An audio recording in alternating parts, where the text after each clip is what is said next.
Hello, welcome to the Big Scuba Show. Hi, my name is Joanna Wyrebek, aka Jojo, and I'm here with Gemma and Ian on the Big Scuba podcast talking about diving, of course. Hello and welcome to the Big Scuba podcast. My name is Ian. I am your dive master and co-host for this episode. With me, as always, is... Good morning, this is Gemma. Hello. Yes, so I've been on the coffee, if you're wondering why I'm a bit hyper and been for a run. Oh, you've been for a run, yes, so very well done. There we go. Coming up on this episode, we are talking to girl CCR, or as we also know her as, Joanna Wyrebek. Or Jojo. Yeah. So, big time diver and always in the water, and I swear she's got gills, hasn't she? Yes. She's always in the water. She's very, very keen. I've been dive mastering, and we need to talk about Fourth Element's new mask, and also we've got some people who are also coming up, and have you seen Rosemary's Mac? We'll come to that in a bit. So, Jem, what have you been up to? Well, work, haven't been diving. We've got diving planned for the coming week ahead, haven't we? So it'd be good to get back in the water, be dry suit diving this time. And you've been in the water, haven't you? Yeah, I was just trying to think, was I in my dry suit? I was in my dry suit. You were, because it was a horrible rainy day Saturday, wasn't it? Yeah, so a couple of weeks ago, I was on dive master duty for Crystal Sea Scuba in Norwich.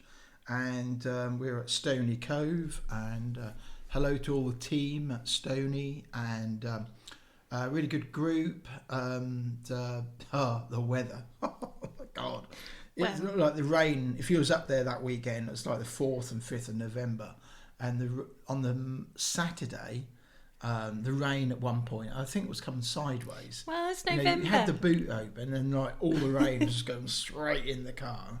So, and you know, when you go diving, you don't expect to get wet, do you? On your surface interval. No, it makes it a bit miserable, I suppose. But you were fine. So we don't want to put people off. The English Viz weather is really good. I do hear the Viz is not so good at the minute at depth. I don't know what it's like on the shelf, but yeah, the Viz was pretty good actually. We have had a lot of rain in the UK, so there's a lot of runoff at the moment. So. Yeah. I think we said that as the Viz at the time was about 5 to 8 meters, and students were really good. It's really and Sunday was just like wow, it's a complete difference. Really nice, day really, and it was nice weekend really, and probably my last for this year. In fact, the last teaching weekend for Crystal Seas is actually next weekend. Yeah. So how quick is that season gone? Yeah, that's exactly what I said. So, but we'd still be diving over the winter and getting Crystal Seas Christmas party that's coming up in a few weeks' time. Time to get your dancing shoes on. If you're going to that, or see you there, or we'll see you there. Yep. And if you're wondering what this podcast is all about, we do rattle on a little bit about diving and what we've been up to, and then we do get to our guests. But if you are wondering what we're about, we are in the water. We dive ourselves, and we talk to divers, and we often we paddleboard, and you like to walk up hills, don't you? Yeah. And then walk back down the hill.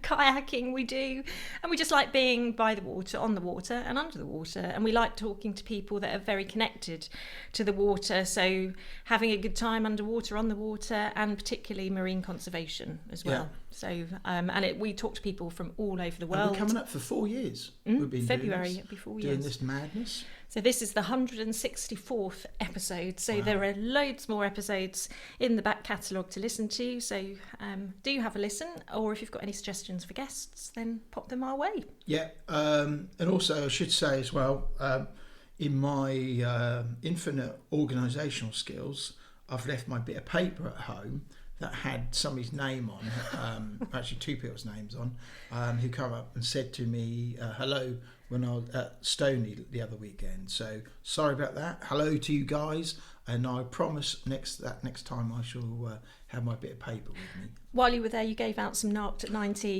slap straps yeah. and vouchers. So thank you for coming to see Ian. Actually, talk about the vouchers. So we've got some vouchers that we can give out to you if Christmas is coming. and every diver likes shiny things and kit.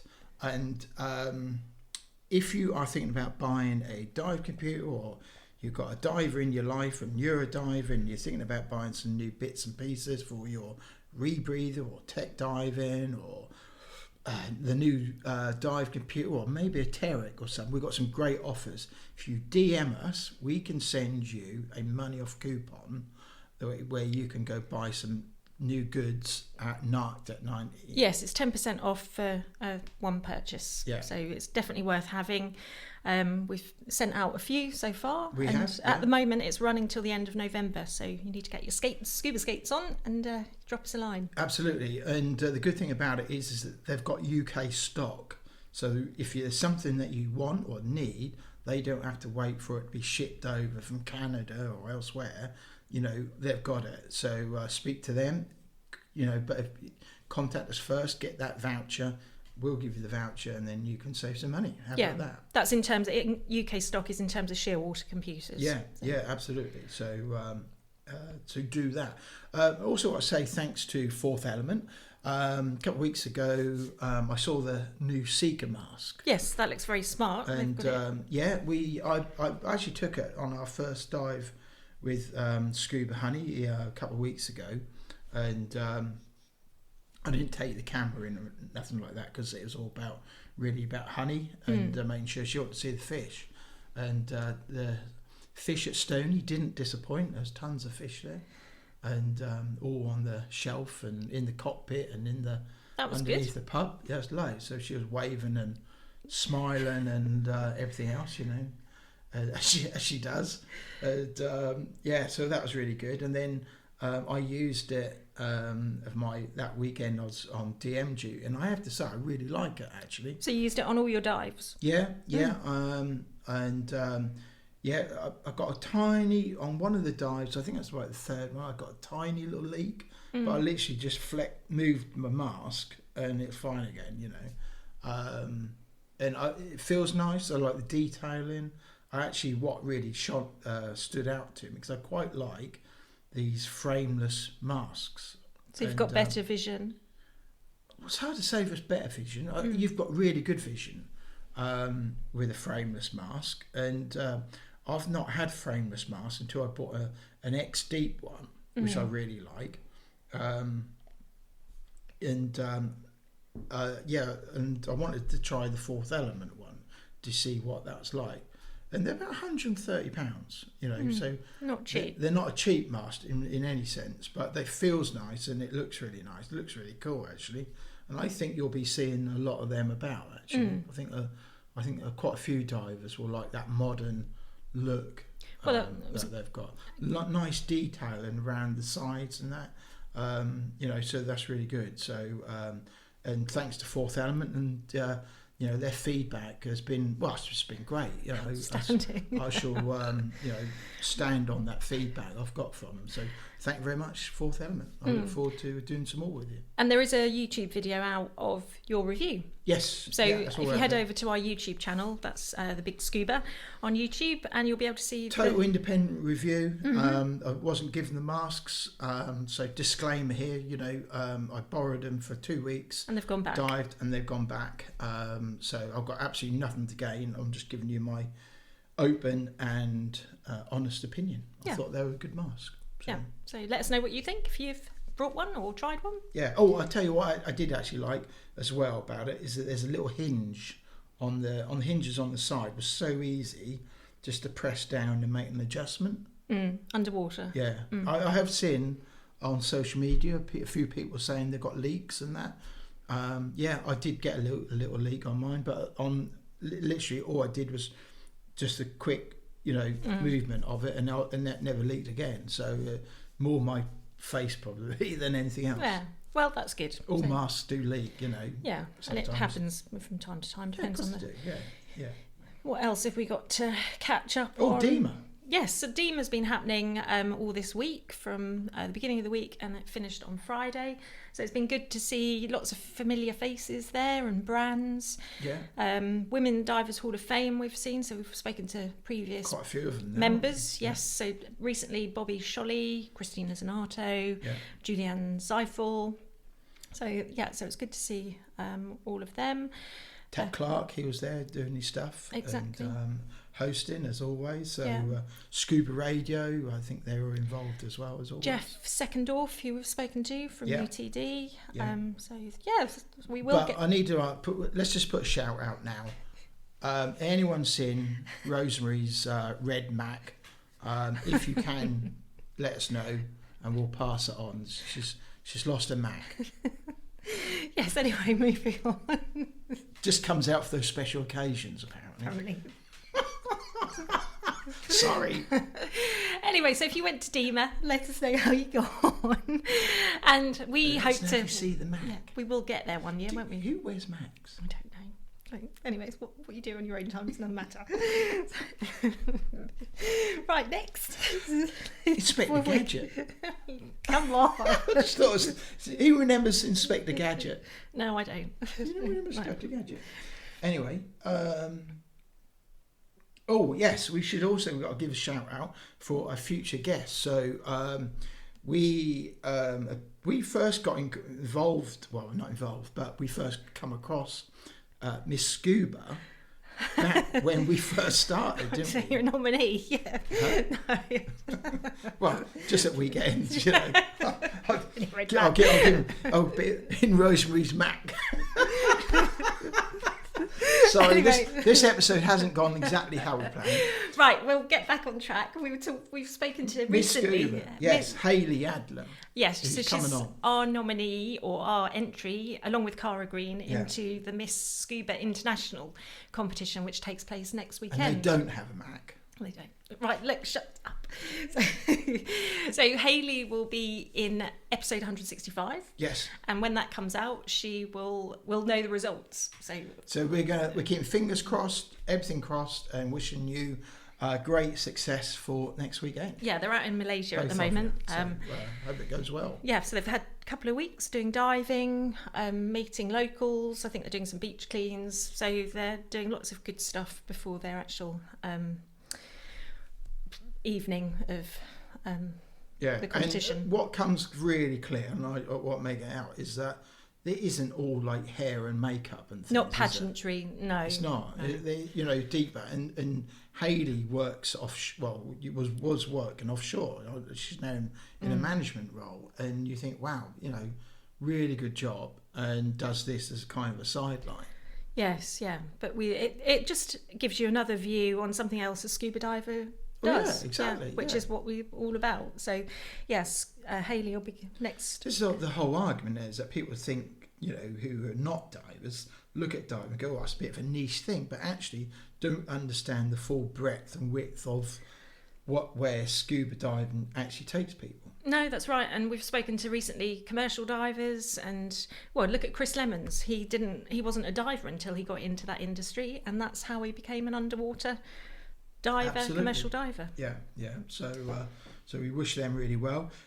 Coming this week, we've got a bit of support from Ford yes, again, that's which exciting. is really nice of them. So we're going to be doing some diving and some paddleboarding and other bits and pieces with the use of the truck. We've got a brand new Ford Ranger Wild Track coming. Which is really cool. Yes. I look forward to that. Yeah, so we'll get up to lots Really of smart. activities, and then there'll be social media, YouTube videos coming out. Yeah, so that comes Tuesday, and then it gets picked up the following Tuesday, isn't it? So, Yes, I wasn't able to do my rebreather tri-dive which should have been this week, because unfortunately my car died. So I'm hopefully doing it on the 28th, all being well, at Stoney. So looking forward to that, and hello to Scott. Be good to find out. And we ought to give Matt Rivet a shout out, because he did some diving qualification yesterday with Scott. Yes, he is going to be doing assistant instructor stroke dive master work with Scott. So apparently he did very well yesterday. Yeah, well, he's Matt is a good diver, and in my opinion, and will make a really good, instructor. Definitely, yeah. And I've dived with If he Matt wants as to go well. that way, so Yeah. Wish him all the best for that. Right, I think that's it from what us have been up to, and What other people have been up to. people losing their clothing. So we will launch into episode 164 and talk to a very enthusiastic Jojo. Yeah, let's get her on and let's talk diving. Hello. Hello, yeah, welcome to the Big Scuba podcast. Thanks for joining us. Excellent. Great to have you here. Thank you. Yeah. So I think we've been in contact and following you on social media for a good couple of years now. Yeah. Yes, and I've been following you for some time as well, guys. So yes, good. I think I first followed you. I think it must have been around COVID time. I think. Really? Yeah, I think I started seeing your posts on Instagram. I think. So late. I don't know. Only COVID. Wow, I've been following you for longer than that, I think. Thank you so much. Thank you. Yeah. So obviously you're a diver. So how did you start your diving journey? And then we'll get into what you're doing now. Mm-hmm. So I started my journey. It started in Egypt, actually. I went with a group of friends, just as you go, on a regular holiday, and then I've tried diving there, and then I left it for a few years, and then I got back to Egypt. I tried again, and then after a year, I went back and I've tried it again. And at that point, I was like, I must do something about it. I really feel comfortable in the water, and I really love it. And since then, and it was 2014, I started my diving journey. So yes, We started about the same sort of time then. That's when I started. 2014. Yeah. Oh, 2014, clap. Obviously a good year. So did any of your family dive? Was there any inclination that you might get in the water, or was it just completely a brand new experience? Brand new experience. I've always been a water baby, I'd say. I would spend my entire summer like in the water, under the water, diving, sitting in the water. Oh, yes, but it was first time in my life when I've actually put my head in the water and I could breathe. I was like, oh my God. And obviously it was Egypt, so fish was just right in your face. I was like, oh my God, that's amazing. It's beautiful, isn't it? You might forget your first kiss, but you never, and I think I mentioned that, you might forget your first kiss or first time or whatever, but you never forget your first breath under the water. We've never had anybody say that before. Yeah, I'm saying that because I do remember still. Yeah, and it's been amazing, incredible. You can't compare it to anything really, experience. So yeah. Oh, wow. And at that point, were you still living in Poland, or were you UK? No, I actually recently moved to UK, and then I flew from UK. Sorry, when I started my diving journey, I was in UK. Yes. Yeah. Wow. Yeah. So did you come back then and join a club? I did come back, and I remember a friend of mine, and it's a Polish friend of mine, Pavel. Hello, Pavel. I called him and I was like, oh my God, I really love this diving. And I know he's tried it before. So he's like, oh, I'll put you in contact with someone. Chris, oh, bless him. You probably know Chris. He's the owner of Diving Explorers. So I called him and so excited and oh my God, I want to do it. I tried it. And he's like, well, hello, with his low voice, and that's how it started. So yeah, it started in UK actually, and today he was my instructor, obviously, and today we carry on doing dives to CCR dives to 100 meters, 100 meter plus together. So that's actually I call him Daddy. I call him a dad, diving dad. So normally when he's with students, I would call him a dad, and they look at him like he's like, and they start to think like, oh my God, he must have been so young when he had you. Yeah, I call him my dad. So yeah. Oh, that's really good. Yeah. So how did you progress? Did you do PADI, or did you another agency? I'm a PADI instructor actually myself. So I started with PADI. It was 9 years ago. Yes, I think 9 years ago. So I've started my PADI, and then I was traveling a lot. Like I went to Egypt. Well, I've been to Egypt quite a few times. I was traveling around the world just to practice my skills and and just enjoy the dive. Enjoy diving, and then I quickly started to progress into a dive master dive master, and then I've decided to do my IDC, and I've become a scuba diving instructor, PADI scuba diving instructor. With London School of Diving. So I've worked with London School of Diving for quite a bit. And then that wasn't enough, obviously, because never is. I started to looking at technical diving, which, I've done my PADI 40 and I think 45, and I followed the drill. And then one day something happened to me and I decided to get a CCR. Wow. Yeah, and it's been 5 years, actually. I got my first unit 5 years ago, Yeah. which seems forever, but yes. What was your first unit that you got? XCR. I was looking, because I've done my mod 1 on JJ, and I really loved the unit. And then the most common question, guys, the most frequently asked question I get on my Instagram is, why XCR? Why not other units? So I did my mod 1 on JJ, and it was an amazing unit, and I still think it is. Yeah. And then I was trying to buy a secondhand because I couldn't afford a new one.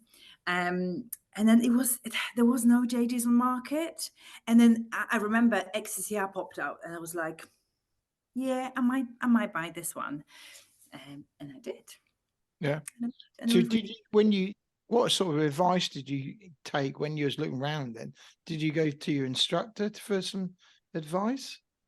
I've done some actually try dives. Oh, did you? I've done some try dives. I think I've done mine on JJ, and it was like so nice. So I decided to crack on with JJ. But the guys my friend divers, they dived on XCR already. So they said it's an epic unit, and it's a really good unit. I have to say. Like, all units are good, if you're a good diver.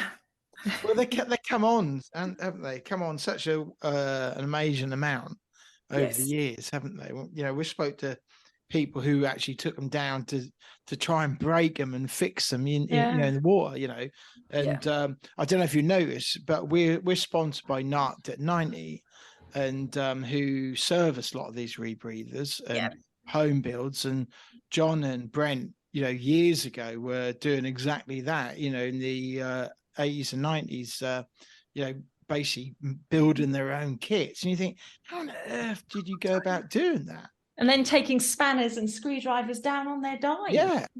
Wow. Sorry for the noise. Yes, sorry. It's mad.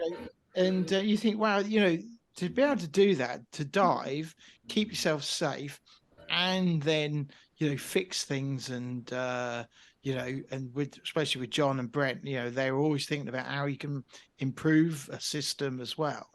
I just think, wow, that must have really took some doing. Because I know what some of the instructors take, like screwdrivers, when they do like side mount, because obviously you need to balance the tanks. But I don't think I would do that with CCR. No, thank you.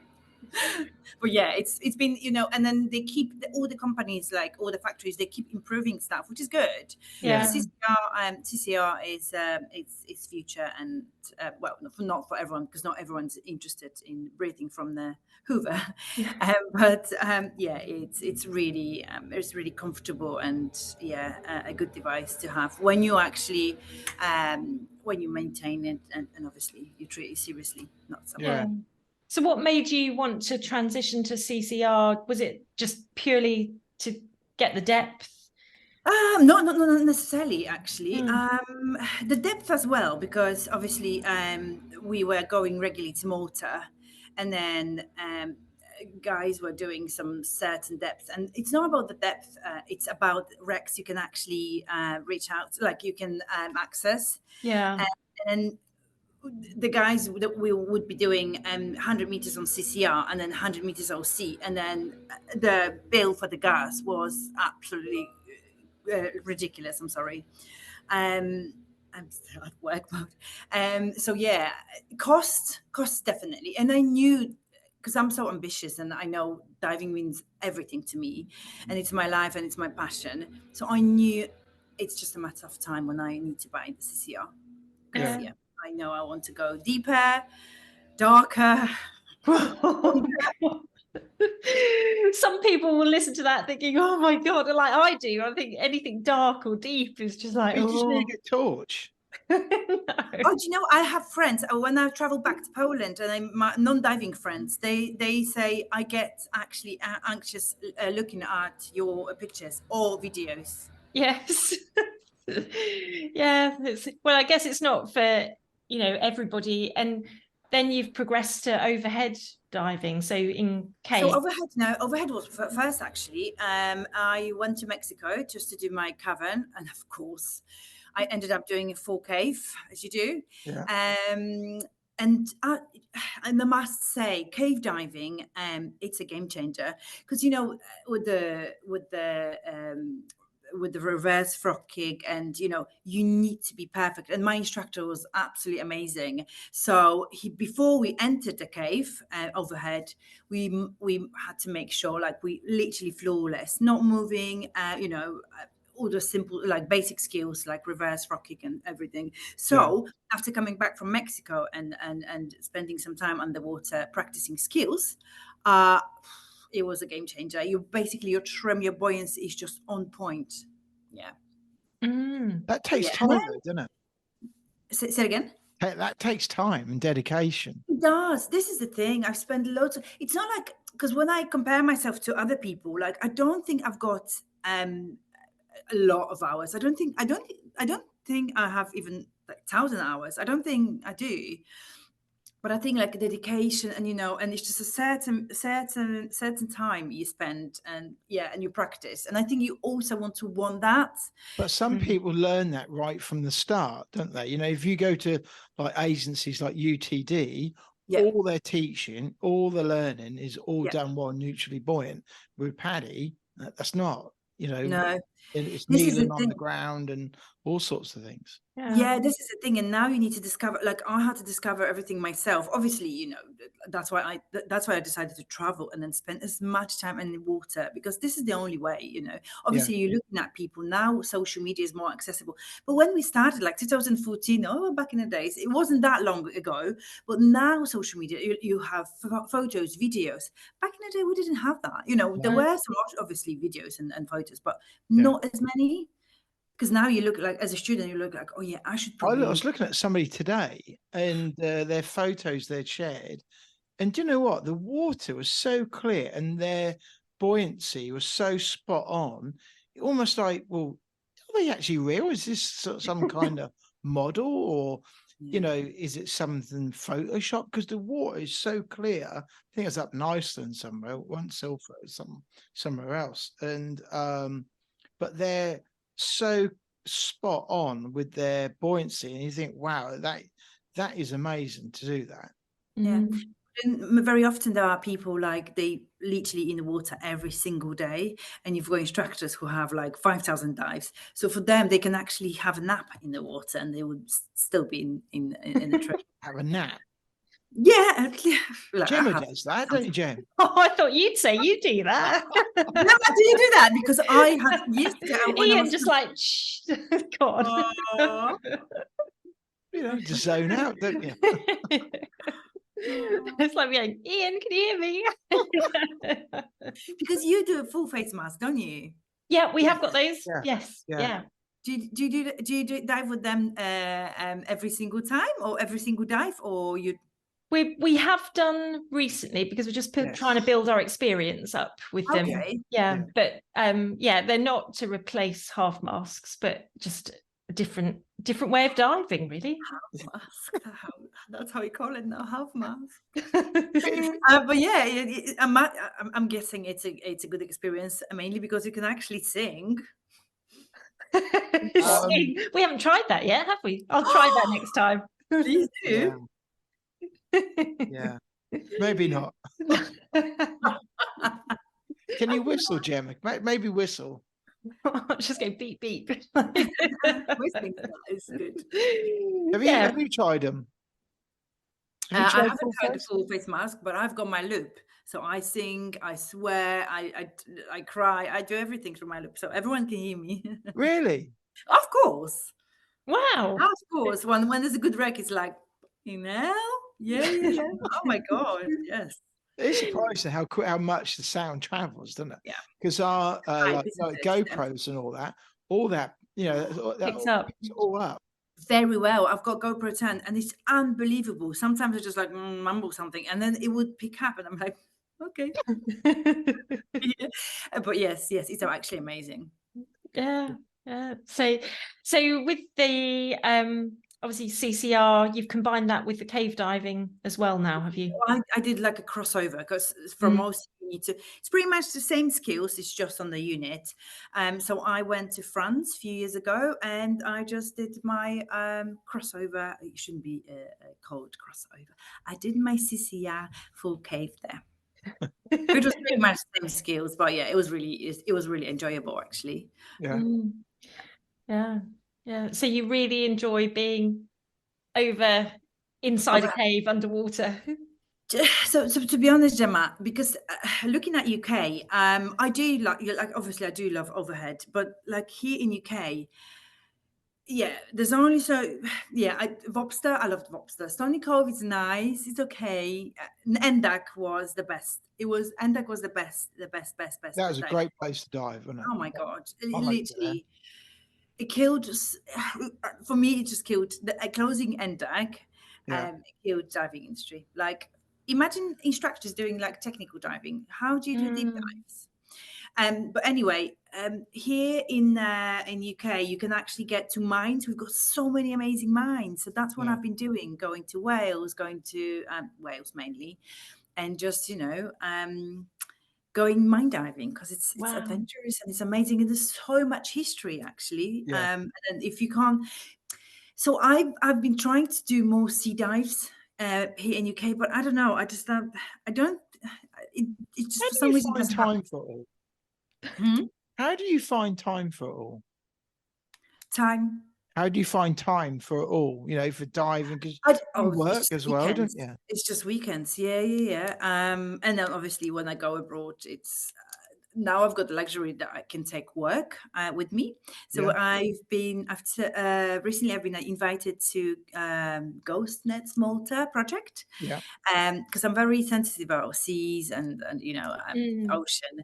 And finally, after so many years of moaning that I need to do something for the planet and I need to do something for oceans, I've been invited. And I actually did physically pull some nets, 400 meters of it. Wow. So I actually took work. Yes, in one dive. It was massive. And it was actually it was longer, but we had to cut it because we had to go to the surface, gas limitation. Yeah. But yeah, it was, and I was actually blowing bubbles. I shouldn't say that, but yes, I was on open circuit. But it was really, really good experience. But I took my work with me as well. So I tried to have a balance work diving. Yeah. That's good. I could dive all the time. Yeah. We have to work. So that you combine work with diving, so diving can be related to work.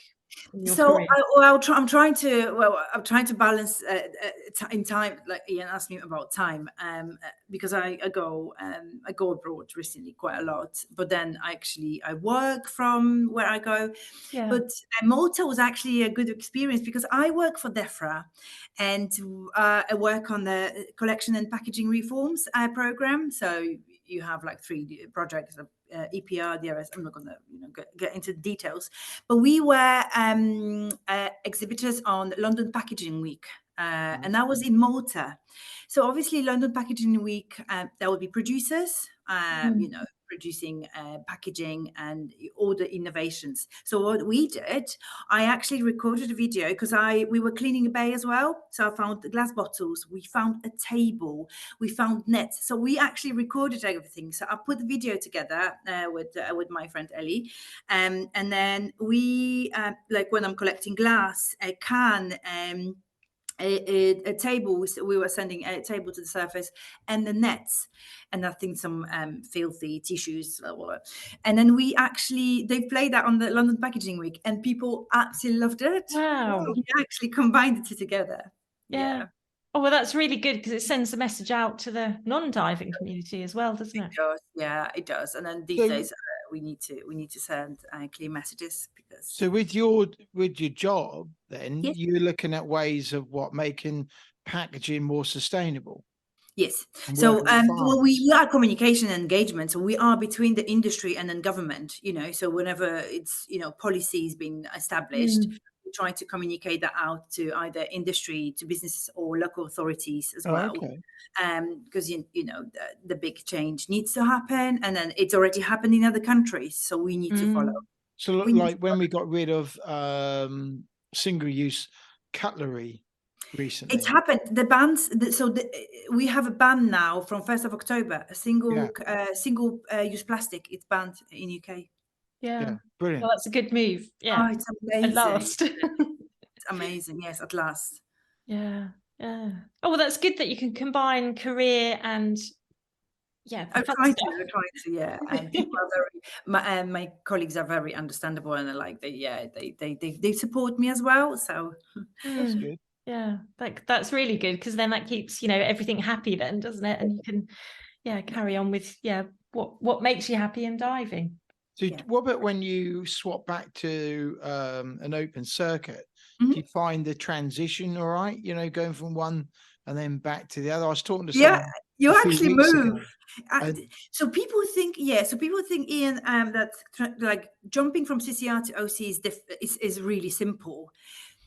It's definitely not as complex as CCR diving, but then it's different because you actually move when you breathe, and I forgot about it because with the CCR you're like.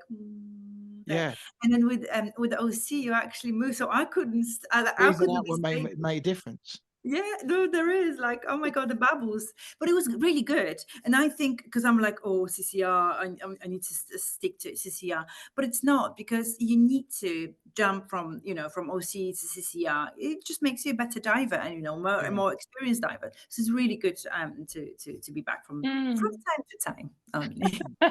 Because on CCR, obviously, you need to practice with the unit.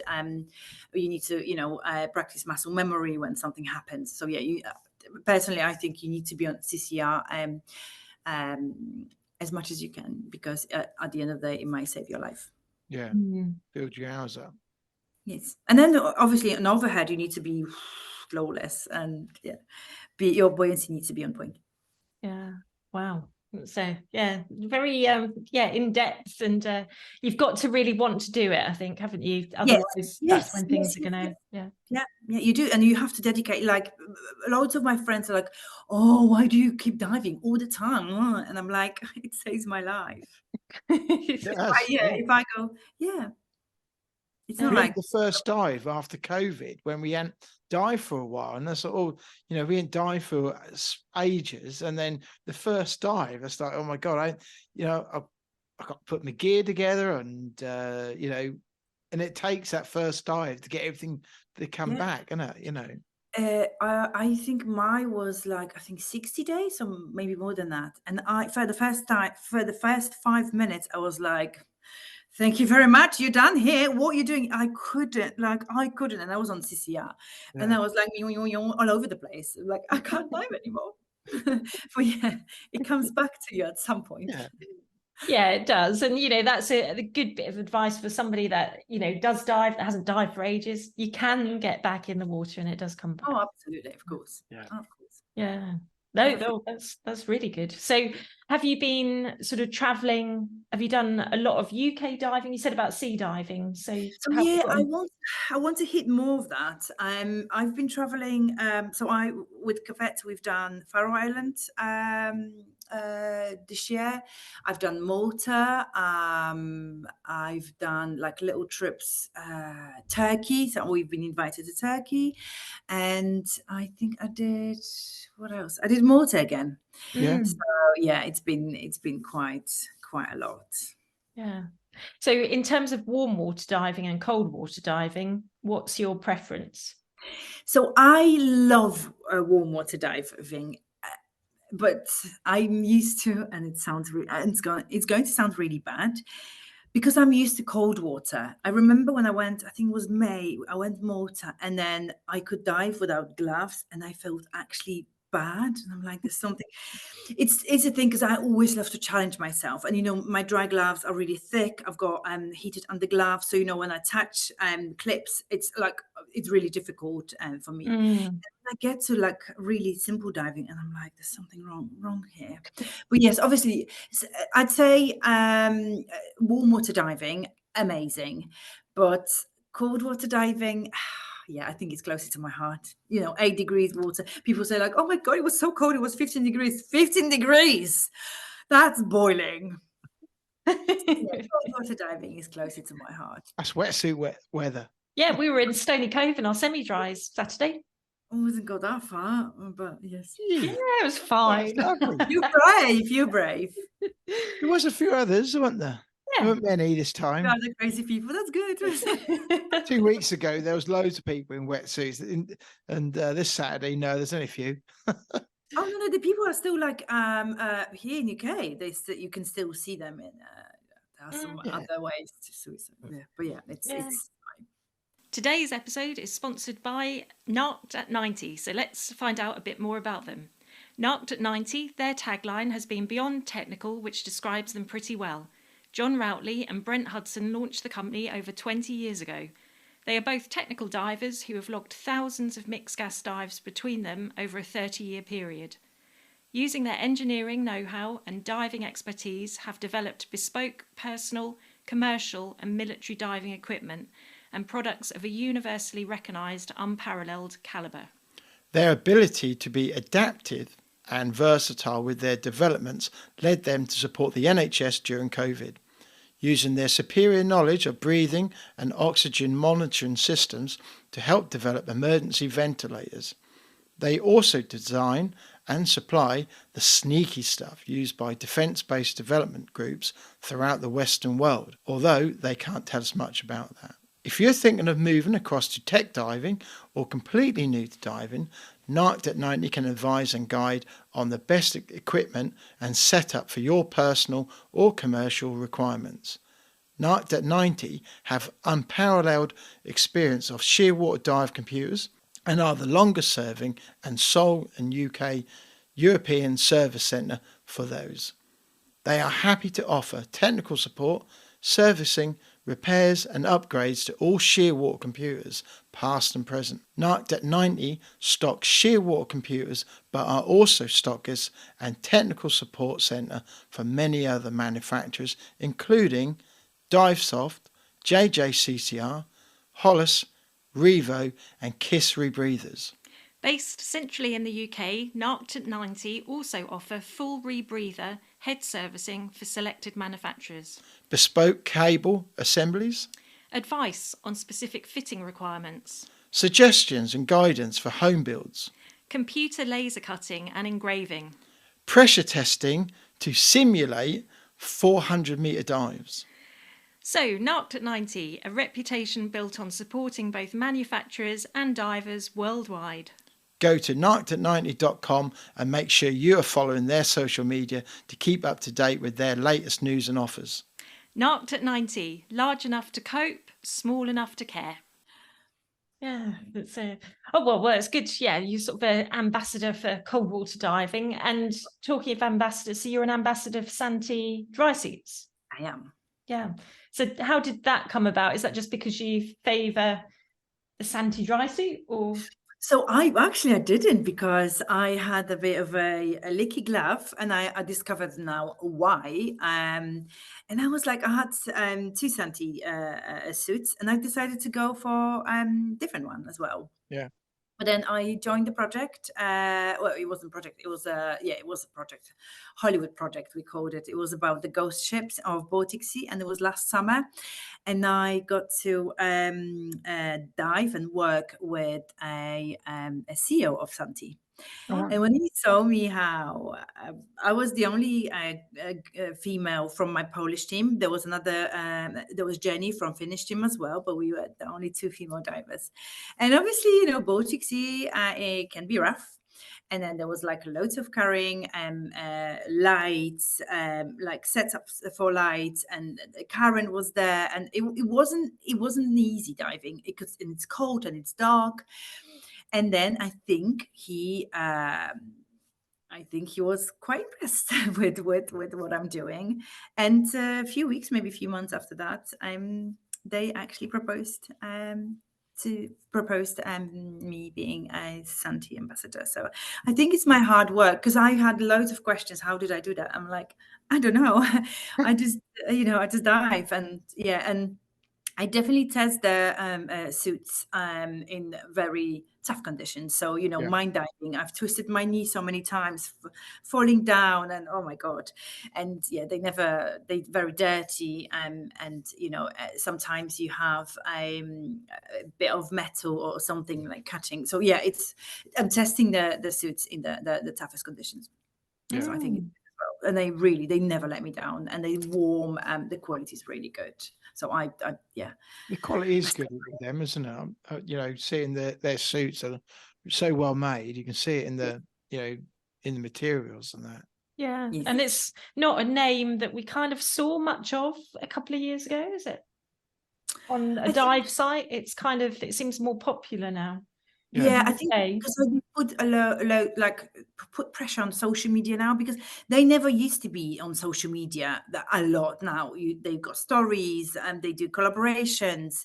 And I know actually a lady who Martina, who joined social media, and then the other girl Camila, and they're absolutely amazing. And then they're just doing an amazing work, and we actually do a lot of collab together. So I suggest some tutorials, they suggest some tutorials, and basically the suggestions coming from questions I get loads of questions around a dry suit and, you know, units and everything. But and undersuits. So I'll probably be doing some tutorials going forward. Just need to get a little mic, and then I can be professional. Well, it's really good. It's the power of social media, isn't it? Because we obviously see you, you're posting an awful lot, and it's great because it's like getting, especially female divers, sort of promoting that as well. Yeah, I think that was my main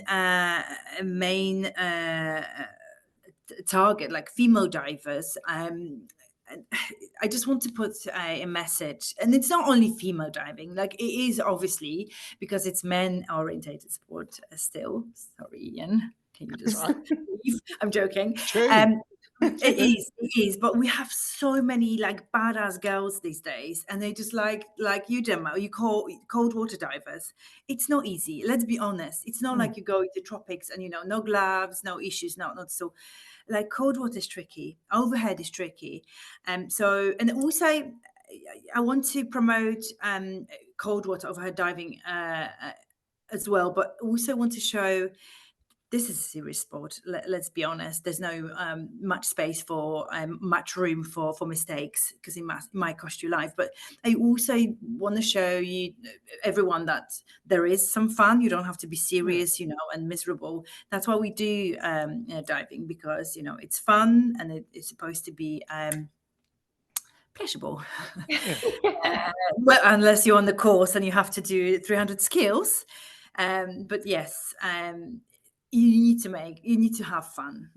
So yeah, sometimes I dance and do silly things. And actually underwater, when you spend like 2-3 hours on deco, what do you do? Of course you dance, because you're so bored. Yeah, you've got to come out of the water smiling. Yes. Yeah, tired but smiling. Yeah, this is the thing, because we need to think about it. Like, we get to do that. Not everyone is as lucky as we are. Yeah, that's true.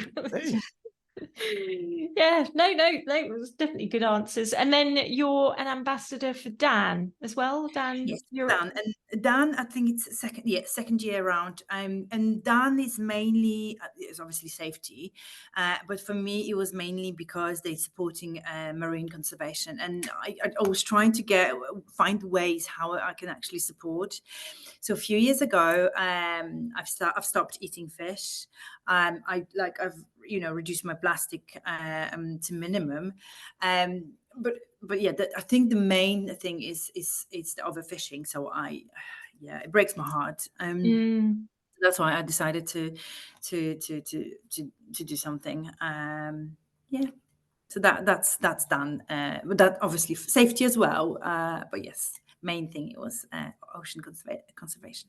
Yeah, that's really good that you're able to do that, and especially with keep sharing on social media. It's perfect. Yeah, I'm really lucky, and I'm lucky, but also I've worked hard for it. No one ever helped me. It's really, I'm really glad to be where I am at the moment. I'm loving this one next to you, Ian. Oh my God, I dived with them twice. I always, can I take one home? I always love them. They're so cute. Yeah, no, well, it's great getting in the water and seeing the marine life as well. That just makes diving. Well, we were in Stony Cove and we saw loads of fish Saturday, didn't we? And that was just amazing. But yeah, and it just makes in your email. Yeah, it just makes diving. Yeah, just adds that little sparkle again. Absolutely. Seeing that pike come slowly in amongst all these fish, I was just like, wow, look at that. It's awesome. Yeah, it's amazing. Yeah. So what have you got any projects on the horizon, or what's on the cards next? Nothing specific. Nothing at the moment. We next year, probably Norway. I've always wanted to do it. There are some deep wrecks. So my friends went there this year. So we're talking about 90 to 100 meters range, 80 to 100 meters. And then you still have ambient light. And obviously visibility is crystal clear. And the wrecks are preserved beautifully as well. So you have loads of things. So Norway, definitely between May, June, something like that. So there'll be photos, videos for sure. But yeah, that's a big one. That's the biggie coming next year. Yeah. Wow, that sounds amazing. So as well as overhead conditions, you like wrecks as well? Oh my God, I do love wrecks. So wrecks and overhead. It's difficult to say which one I love more. Probably wrecks for the history. Because when I see the wreck, it's like, wow, it's just your mind starts wondering like what's happened there and how it happened. Overhead is different. What you can see like little tracks and stuff like that. So there is bit of history, but wrecks are just on the other level. Especially like that's why I like cold, dark water, like Baltic Sea, like 40 meters, it's pitch black. And then all of a sudden, it's just boom, the giant appears. Oh, I love it. I absolutely love it. So, have you done any of the channel wrecks? Because we've got so many wrecks in the English Channel here. And I've not. So this is the thing. I don't know. I need to get to sea diving here, like North Sea. There's so much to it. It's got so much to offer. Unfortunately, the conditions now are always. Yes, I want, and I've been saying that for months now. I do want to hit North Sea more often. Yeah. No, there's certainly a lot of history around our island as well, aren't there? Wrecks, Malinehead, loads, isn't there? Malinehead's on my list as well because you've got massive tanks that are amazing, and the net wrecks are ginormous. So yeah. So Malinehead is on my list as well. There's so many things on my list, so many destinations. It's just and work just gets in the way, and I know we have to work. Why? So for helium. We know why. So literally every weekend you're in the water. I'm trying to. Yes, I'm trying to be. Even if it's small dive. If I need to go to Raisbury, I do bailout. I do visibility at the moment is quite poor. So it's practicing. You know, if you can dive Raspberry, you can dive anywhere. So I take every single dive as a practice. So when I go abroad, it's like a little bit of a reward. So even if it's bad viz, you still go and do your bailouts. Absolutely. Oh yeah, bad viz is like, you know. Yeah. We used to be bad viz guys. Look, Stony Cove, Lobster. At the moment, it's not the best, but you know, wintertime, crystal clear, beautiful. It is, yeah. It's just water blooming, and it is what it is. There's loads of people, and we just need to. And I think it makes us a bit better divers because actually we want to go and dive. Because I know some people are like, oh, why would I go and dive there? There's nothing there. You practice. Yeah. Yeah. Well, it's true that that's what we did at the weekend, isn't it? We did a few things and just to practice and Like you said, you were practicing for full face mask, but also this is a great opportunity to see each other, you know, and then spend some time and, you know, have fun. Yeah. Do something else. Yeah, and see familiar faces as well. It's great to see other people that dive as well. And it's always very sociable. Yeah. Yes, for sure. Yeah. That's diving. It is sociable. Yes, it is. Yeah. So Raspberry, is that the one that we were thinking about going to? That's in near London, is it Raspberry? Yeah. Close to Heathrow, yes. Yeah. Yes. Like in winter time, I when we dived there between probably Jan, March, I'm like, what is this place? Because I've never seen things like the visibility is Mexico is crystal clear and you can see everything and you've got a plane there. If you haven't been, go. Definitely go. Yeah, we haven't been to that one. No. Oh my God, you need to go. Yeah, you need to go. Yeah. So January onwards. January onwards, be prepared for between 3 and 5 degree water. But if you have full face mask, your face is fine. And the rest, you know, you've got dry suits for. We did our test in Gill qualification dive, didn't we? That was in 3 degrees. Ice diving. Yeah. When we did our full face mask, that was it February, March? Yeah, February. It's about 4 degrees, wasn't it? Yeah, it was cold. Yeah. Taking your mask off. I was like, yeah, great. Oh, I did it. I did it in Juna because my nose was blocked. So normally what I do, I just remove my mask and just, you know, blow. And I removed it and it's 4 degree water. And I was like, my eyes were about to pop. And I'm like, no, I don't want to do that anymore. And Sarah was clapping. And I'm like, no, I'm not doing it. Yeah, I got out and said, that's it.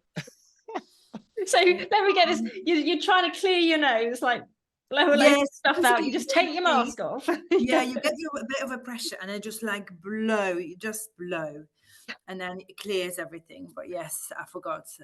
Maybe that water temperature was 4 degrees. But yes, I know the feeling, Ian. I know it's cold, and it's actually you try to like control your breath, but you can't because you're just too cold. But having an axe to the head, I always think so cold. Got brain freeze. Yeah, exactly. Yeah, it's like a brain freeze. Yeah, through your eyeballs. How cool. Yeah, but we're trying to sell this diving. Oh yeah, I'm sorry. Yes, it's not always like that. It's only for a short period, isn't it? Yeah, and that is just UK diving in the winter, isn't it? It's not always like that. It's just Yeah, but also it's like Baltic Sea. It gets to 2 degrees as well. So it's the visibility is good. So you can't come. Yeah, wow. All good. Well, so what gets you out of your comfort zone then? I saw that. I don't think probably when I get stuck somewhere on CCR. Yeah. How do you get stuck? Are we talking about trying to get out of a wreck or out of a cave? Tight hold. So I got stuck. We were filming in Baltic Sea. And the guys were lighting, and then there was like a diver, and then the other guy was filming, and then the other guy was lighting. And I was one of the people who was supposed to light, you know. And then I went through a small door. I wanted to go like come from the back, and then, you know, make like a nice light beam. So I went through a little door, and I don't know how I did that, and I got stuck. So I'm trying to like wiggle, and it's straight, your mind straight away, it's like, start, your breathing rate increases. But I'd stuck that I couldn't, obviously on CCR, where you can always go on bailout. Yeah. But I got stuck badly because I couldn't even reach my bailout. Hello. Ooh. So it's for me, and I've learned how to control it, because I've had a few situations where I was like, okay, you need to be calm here. So I learned how to control it. Like, okay, everything's fine on CCR, but it's like, I think it was 40 meters or something like that. So yeah, I think getting stuck. I'm trying to, because I'm quite bulky, quite chunky with my unit and 2 bailouts. I think it was 2 bailouts. So I need to find my way around, but getting stuck is not something I would recommend. No. I think that's the only thing in diving, because I'm pretty comfortable with stuff, with depth, with overhead, but and tight spaces. I like tight spaces, so I will try. I'll do my best. I will, have a few attempts, but when I get stuck, I'm like, not ideal. So it's always do you then take it off and push it through? So what I did, I just forced myself, and I actually I went on the side. Yeah. So, Okay. Yeah. I unplugged myself from the. I was a human plug, yes. So yeah. Yeah. So just saying that, with fitness, do you sort of work on your diet, your fitness for diving? So I do go gym. I've tried to go gym regularly, and with traveling, it's tricky sometimes. But when we were in Turkey, and then we stayed at Hilton. Me and my friend actually went to the gym, and people thought we crazy. But I'll try to, like, when I choose hotels, I try to choose one with gym. Yeah. Proof, like your back, especially. So my unit is 40 kilos, and every single bailout is 20. So when I dive 100 meters or 80 meters, and I've got 4 bailouts, imagine how much weight I carry. Yeah. So fitness is a must. It's a must. Obviously, I love weights. I love my weights, but also it helps me a lot. So yeah, gym, weights, and cardio. Not necessarily. I'm trying to get into like intervals and cardio, because it's quite important. With CCR as well. You don't want to get out of breath. And obviously OC as well. But yeah, gym, yes, gym it is. Yeah, no, that's really good to hear. Yeah. Game changer. You need to be fit for diving. You need to be. I didn't realise the CCR units weighed that much. Yeah, I thought, it's good. Get CCR. It's definitely going to be lighter than the twin sets. Yeah, right. Yeah, right. Yeah, wow. Gemma, I can see you running, and Ian, I think you do CrossFit as well. Yes. Yeah. But yeah, I can see you guys being active all the time. So yeah, good on you. Good on you. Yeah. Well, I guess it does help, doesn't it? And especially with, like, I guess, air consumption as well. That's another. Oh yes. Yeah. Oh, I didn't think about that. Yes. Yeah. No, very good. So if you could take 3 people underwater, they don't have to be divers, but just to see the underwater world, who would you choose to take, and why? I think first of all, I'm my best friend, and she's like my best friend. I think she's my sister from another mother. She doesn't dive. However, when I did my first dive in Egypt, she was there, and she tried that too, and she always supports me so much, and like no one on this world. So I would definitely take her, maybe not to the mine or to the dive wreck, but I would take her underwater, just to experience what I get to experience all the time. See some of the wildlife. Say it again? See some of the wildlife. Yes. Yeah. Exactly. Sea diving. It doesn't have to be wreck diving or hardcore. Yes, but yes, definitely sea diving for the beginners. So she would be the first one. Second person, and I get to dive with Chris. He's my instructor. He's so calm underwater.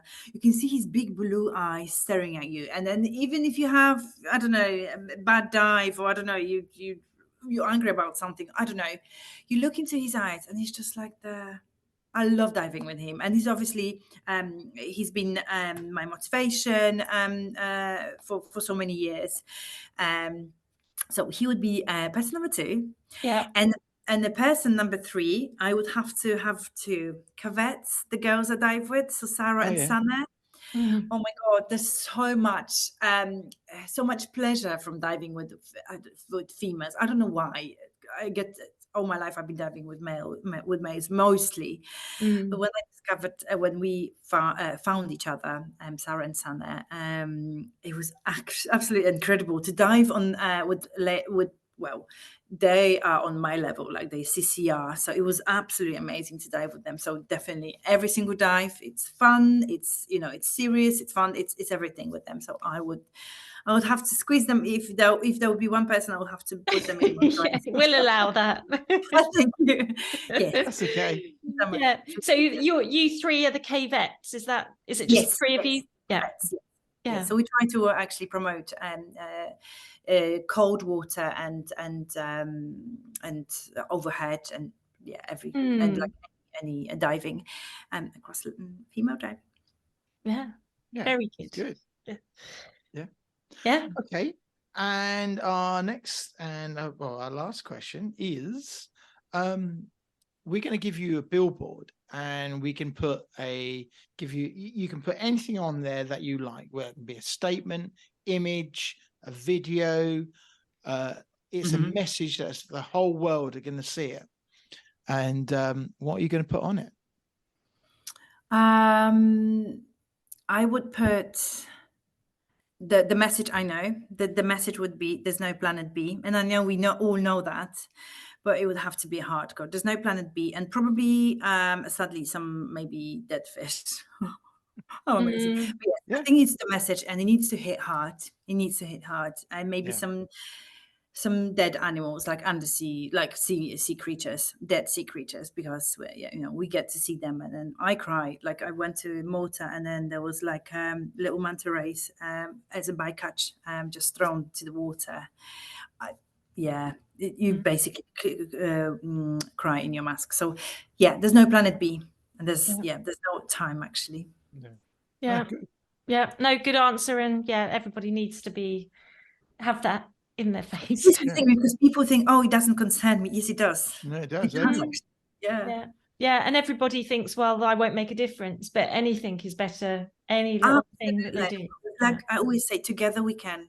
And it becomes the bigger action. Everybody's small actions. Exactly.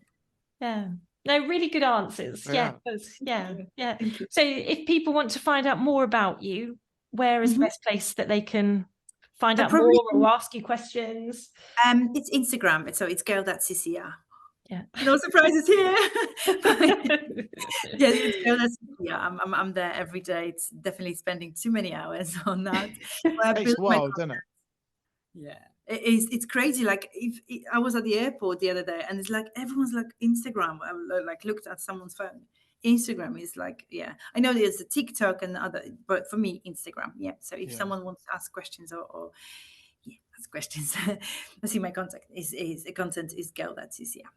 Yeah, that's brilliant. And it is time consuming to do all the platforms, and we know that, but it's if you've got one, and we love seeing all your stories and your reels. It's really good. Likewise, thank you guys.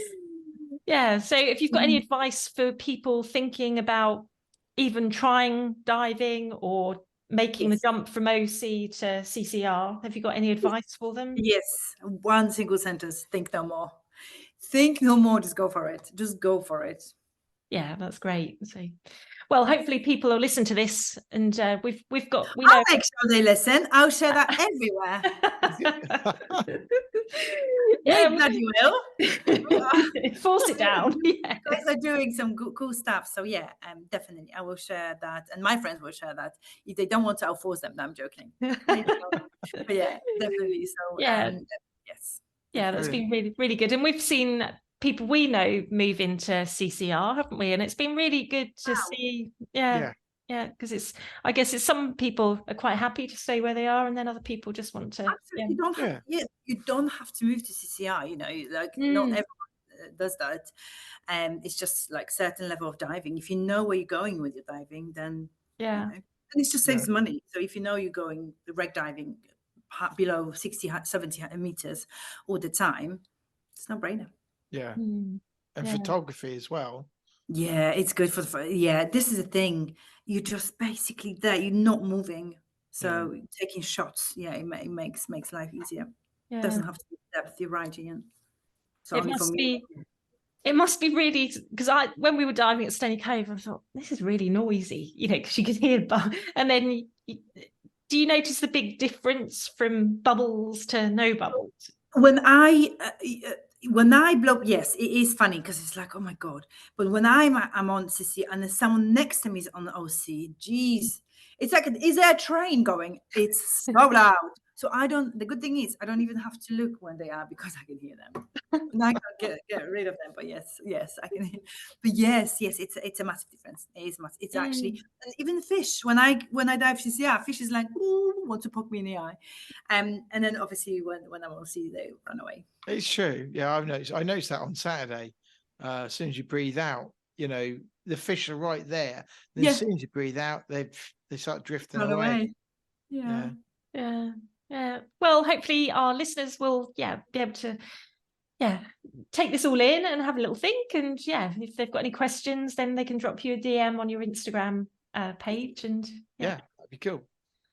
Or they can contact us and then we can pass it on. But it's been really good chatting to you. It was just great, all the enthusiasm.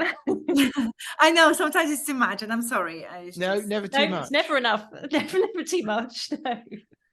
I'm like that underwater as well, unfortunately. So no, you should never apologize for that.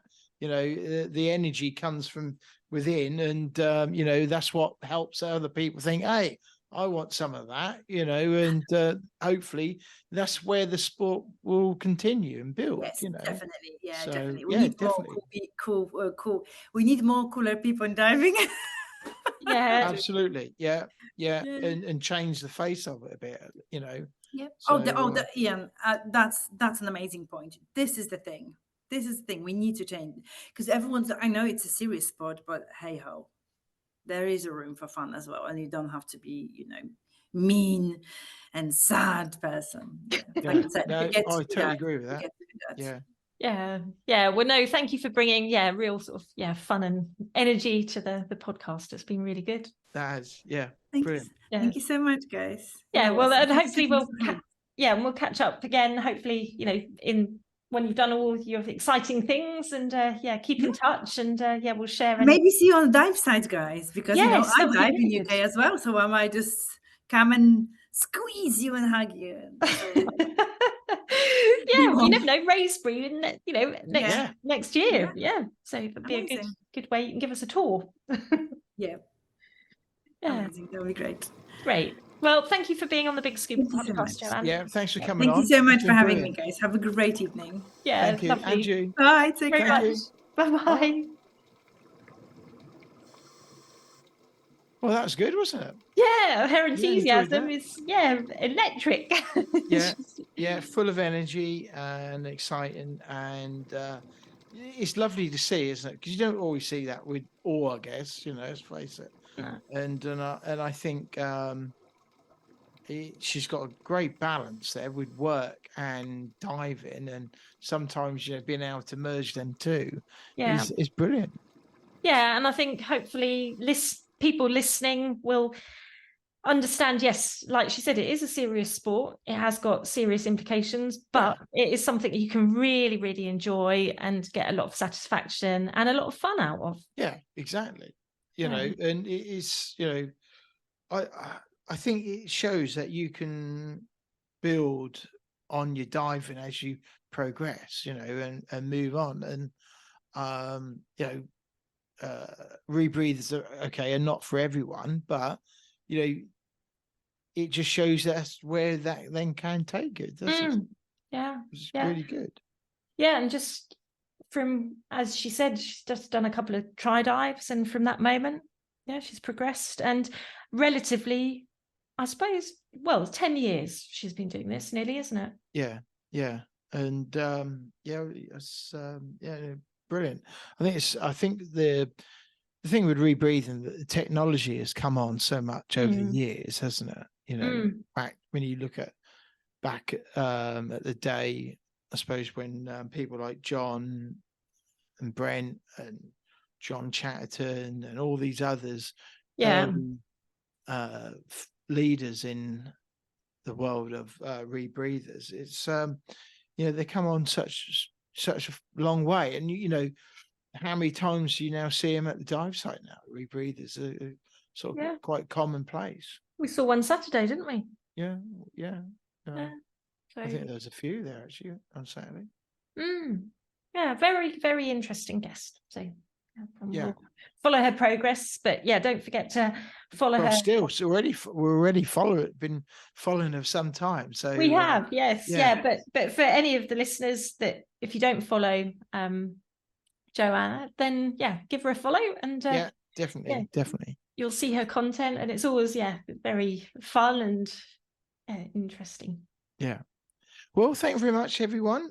Thanks for downloading this episode. And as always, we want to say thank you to our lovely sponsors at 90. We did give them a shout out and a mention earlier. They are, prominent in the diving and technical diving world, particularly for all your parts and spares and cables and servicing and shear water. If you use shear water on your rebreather, they've got all the bits and pieces that you need for that.